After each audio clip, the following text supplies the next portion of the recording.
Yo, what's going on, guys? Killer here. So today I am bringing you guys my main deck. This is my Chaos Monarch deck that I've been working on.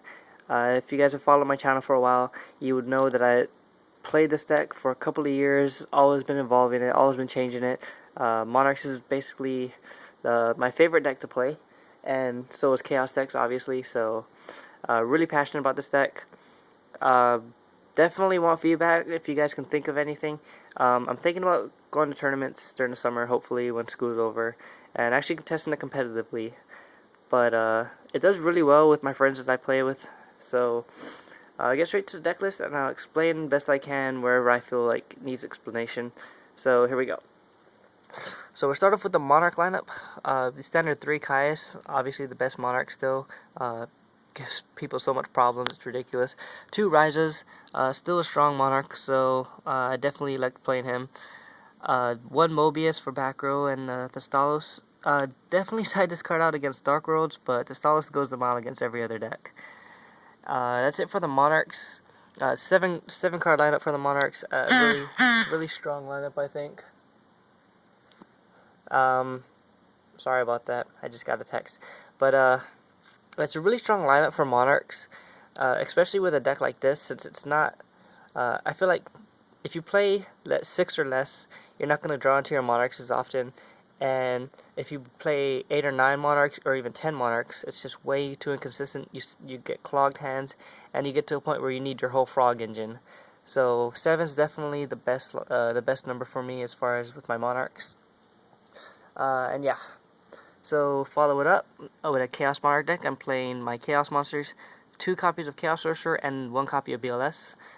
With the priority rule change, these monsters definitely got hit a little bit. They're not a +1 as soon as they hit the field, but they're still really powerful for the deck.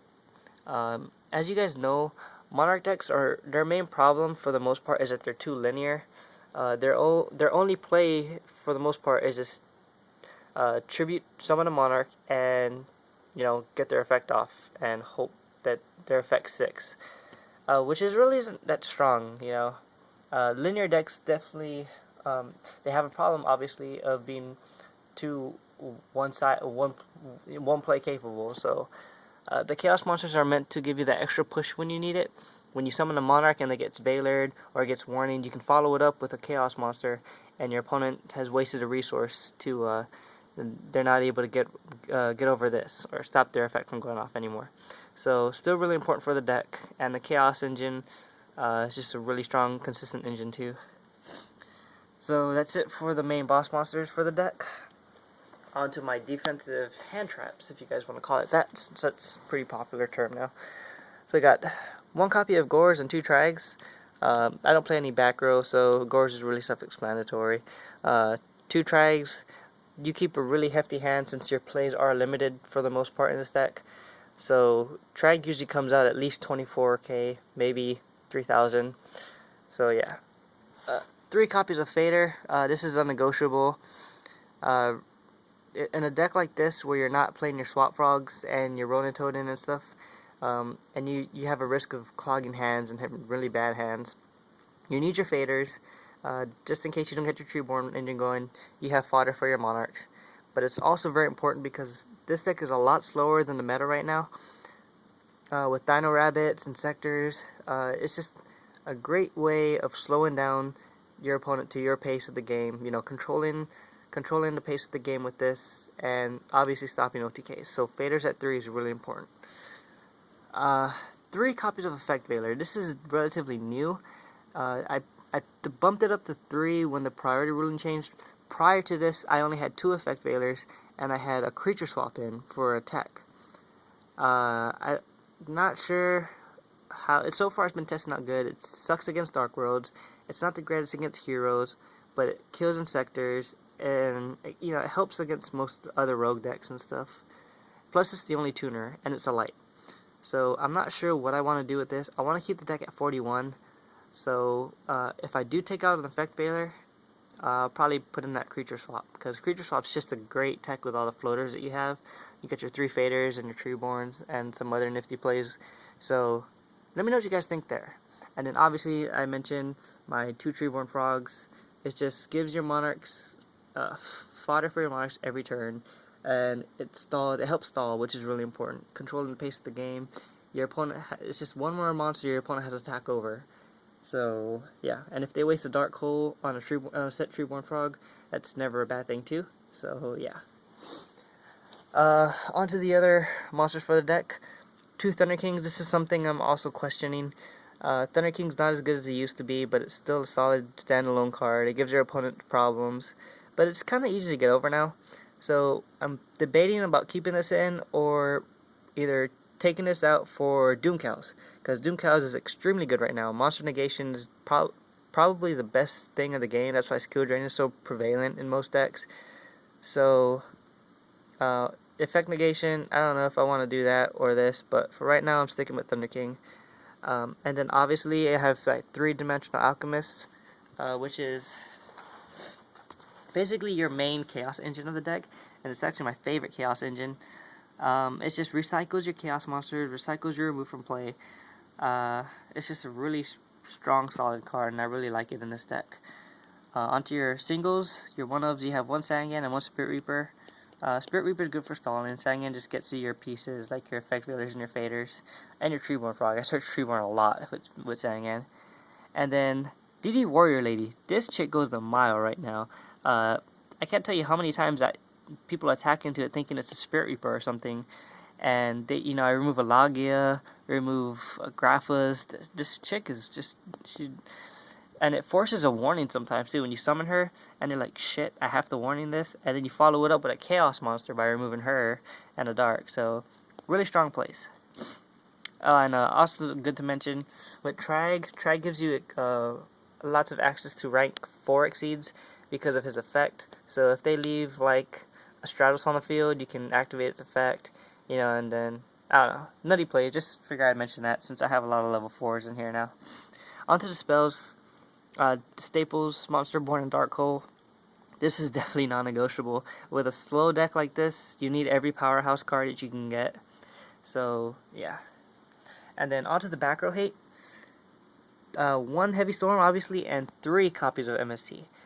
Before I would always play 2, but I really feel like right now, back row is just really, really prevalent. A lot of people are playing them. You're seeing a lot of set 3, set 4, set 5 go, and it's really, really hard to deal with. Plus, Phoenix Chains is a really, really difficult card to deal with too. So, running 3 MSTs assures that I'll get my Monarch plays off if they try to Phoenix Chain me. So, that's that. Foolish Burial for consistency. I used to play 1 for 1. I finally took it out because we lost Glow Up Bulb, so the 1 for 1 glow up bulb plays aren't really there anymore. I tried putting in Cyber Valley to replace it, but it just wasn't the same. So I decided, rather than wasting my hand, I like to keep a hefty hand with this deck. So it's just easier to Foolish Barrel or Treeborn or Lighter or Dark that you're missing, rather than going through all that mess with 1 for 1. So just Foolish Burial. 2 dualities in the lore. This is your consistency that you have to get your Treeborn Frogs, get to your Chaos Monsters, get to your Faders or your Veilers. So a really strong lineup. Definitely don't do 3. 3's overdoing it in this deck. You need a special summon your Treeborn and stuff. So yeah. And my last 2 cards of the main deck. 2 Smashing Grounds. Prior to this, I was running 2 copies of Econ. I finally took it out just because I realized my Treeborn play, although it is a strong play, my Treeborn's not always guaranteed to be engraved. Sometimes I need a top deck into a situation, or I just need to get over a monster and let my smaller monsters push for some advantage. So Smashing Grounds allows you to do that. It's really, really strong with Spirit Reaper. It forces them to deprison it or something. So Smashing is just instant 1 for 1 removal, and I really like that. It's unusual in the Monarch deck, but at this point it's not really a Monarch deck anymore. It's more of a Chaos deck with a small Monarch engine. So it's really important to understand when you consider my card choices and everything. So yeah, that's all for the main deck. I'm running really high on time, so I'm gonna try and go through my side and my extra real quick. So for my side deck, I have 2 copies of Jinzo. For rogue decks with like TGs, ninjas, Probably could be good against heroes, depending on how much traps they use. 2 copies of Vanity's Fiend, mainly for Dark Roads, anything else that special summons a lot, and, that relies heavily on special summons.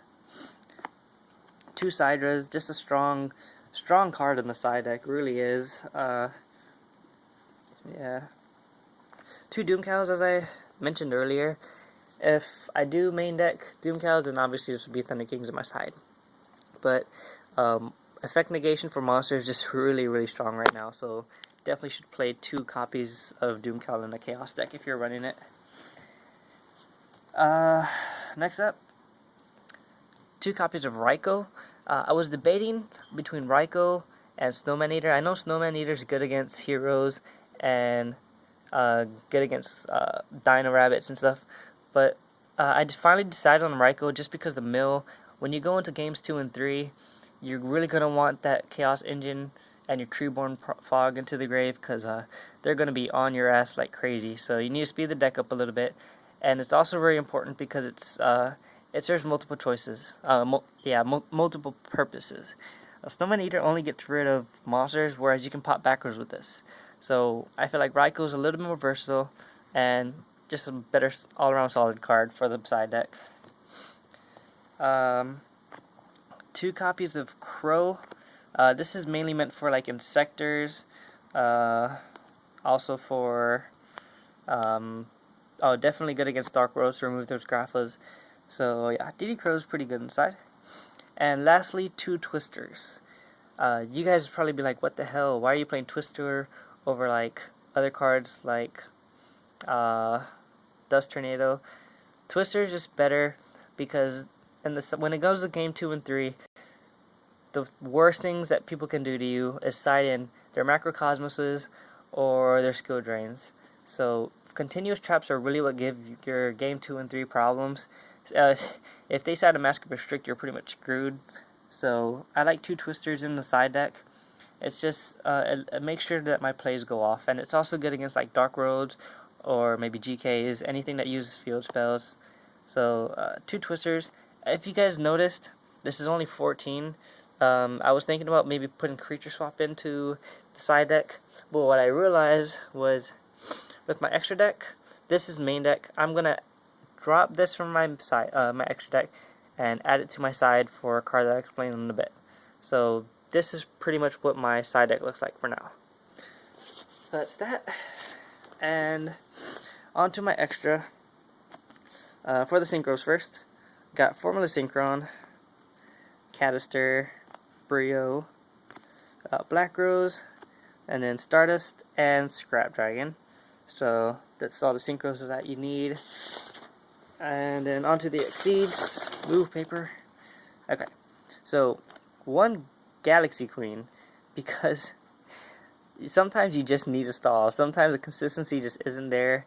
You drop a Fader, you bring back a Treeborn, you summon your other Treeborn, and it just stalls for just enough time. So Galaxy Queen's, she's necessary in this deck. I know it's kind of wacky, but definitely necessary. 1 Zenmaines, 1 Levier, and 1 Acid Golem. I'm going back and forth between Acid Golem and Leviathan Dragon. It's too good against Skill Drain, so I decided to keep it in. Plus 3,000 is just really hard to deal with for a lot of decks, and when worst comes to worst, I can just tribute it off for a Monarch. That's how I look at it. So yeah. And then for my rank 4s, 1 Maestroke, mainly because it's a dark target, and it's also a Book of Moon, and it has a semi-gotchi effect. So I really like Maestroke. I took out Roach just because Roach isn't that good anymore. Not right now when Exceeds are prevalent, so I think Maestroke's just definitely a lot better. 1 Utopia and 1 Chaos Utopia. And then my last card, the rank 6 Insector Exobeetle. And then this is actually what I decided. I decided to take this out and move this to the side deck so that I could play either the number 25 Photon, I don't know, the gun thing, or I was gonna play Photon Strike Bouncer, whichever one I get. But originally I was gonna take this out for it, but there's a lot of times where I would summon a Monarch, it would get Veilered, summon a Chaos Sorcerer, it would get Phoenix Chained.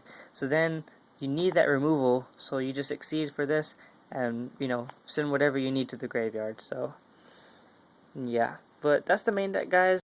Real quick with the extra deck, I am considering playing a Giga Brilliant since it's a light target. Let me know what you guys think about that.